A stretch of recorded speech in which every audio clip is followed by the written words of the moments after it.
Hey guys, welcome back to another episode of Time to Make Something. And yes, my hair's a mess. It's Saturday and I am working hard. I just wanted to show you a way that I do two-layer vinyl or two-layer HTV when it's going to be just a single application. So here is the design. I printed this on just a regular piece of paper, and when I printed it, I just reversed the design.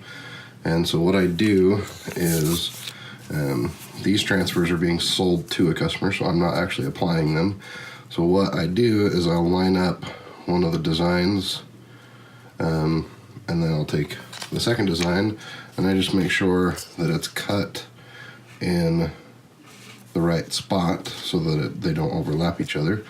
And then that way, when it's all said and done, it's a single two-color transfer.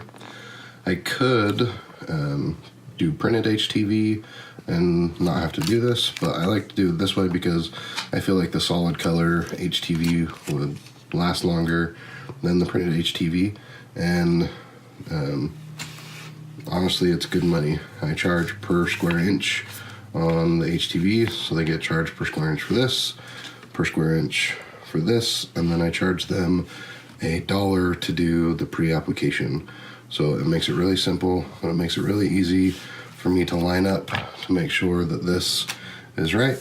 Because like I said, if you do the two-layer, which I don't have a tripod today, so I'm sorry I can't just show you it, it makes it really easy that when it's lined up, that it becomes the same artwork, so that way this can be single applied. So thanks for watching, guys. Hope you enjoyed this quick little video and a simple way to do two-layer HTV as one application.